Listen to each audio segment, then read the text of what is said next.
So cooking with induction, what is it? Is it green? Should you have it? Will it warp your cookware? Let's get into it.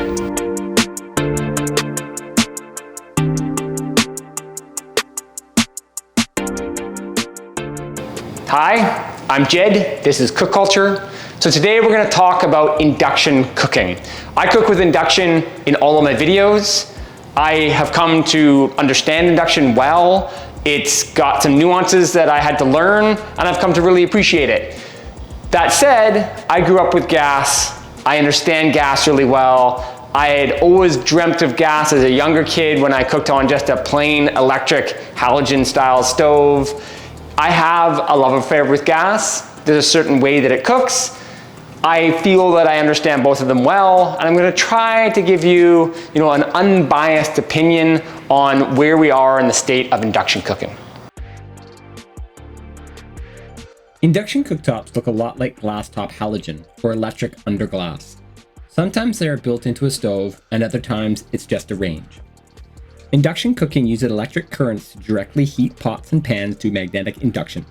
Instead of using thermal conduction, like a glass or electric element transferring heat from a burner or pot to a pan, induction heats the cooking vessel directly almost instantly.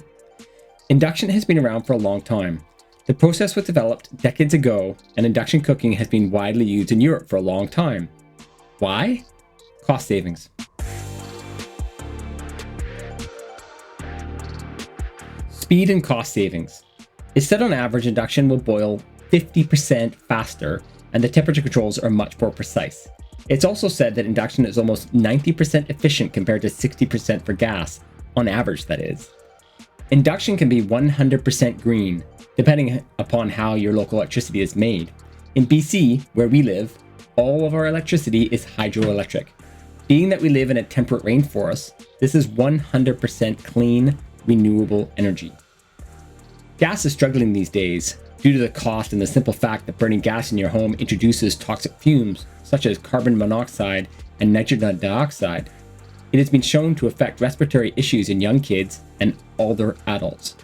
The gas industry states that these concerns are overblown, and a good fan will easily carry the fumes out of the kitchen.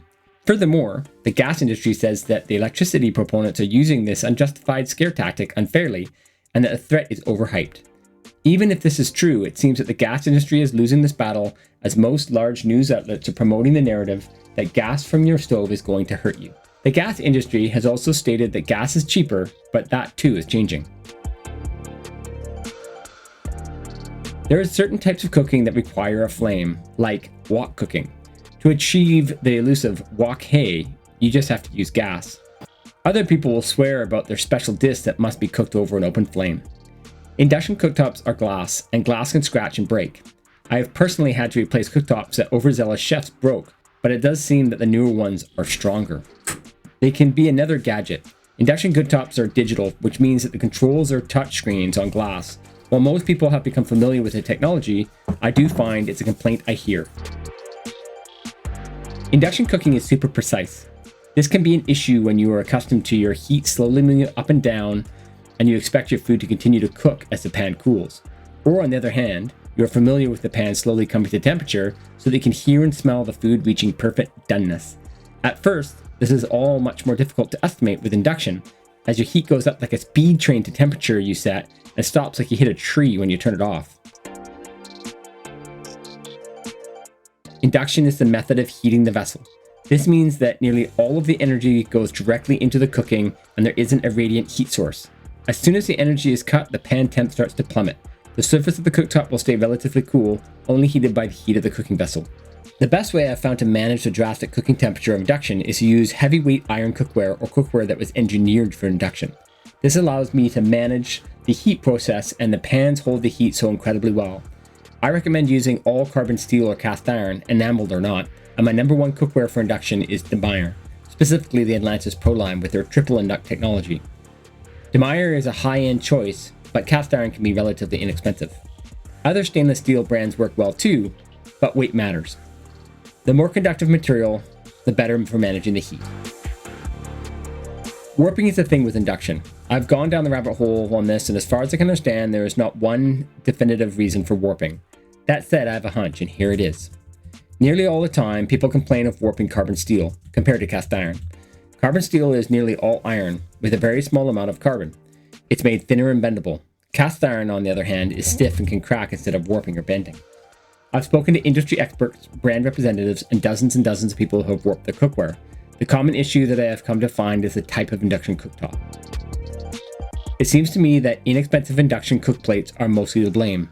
Almost all the time, I found people who have warped their pans are using an induction cook plate that costs under $100.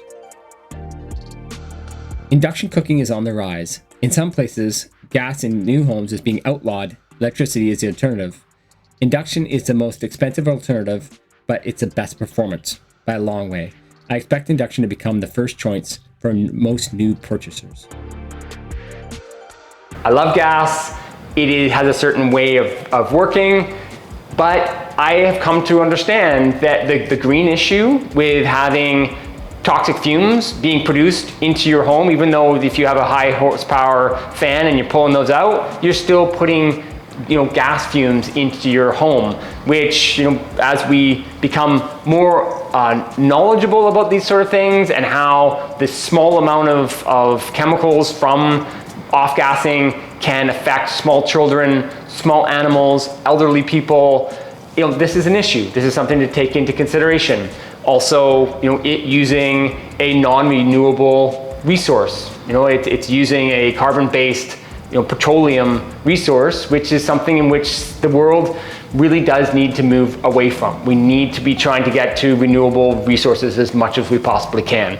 And some of us are very fortunate where we live. Like I said, for us here in BC, all of our power is hydroelectric. We are very, very fortunate to live in a temperate rainforest where we have more water than we know what to do with. A lot of the world doesn't have that opportunity, and I understand that, and it becomes more problematic. These are things that we have to overcome and understand how the best way for us all to move forward.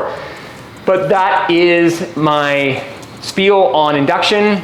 I'm a fan. This is the only way that I am moving forward. All of my cooktops going forward, no matter where I build, what we do, what sort of kitchen we have, will have induction in them. So I hope that helps. I'd love to know your experience. Please put it below. We'll continue the conversation. Thank you so much. Take care.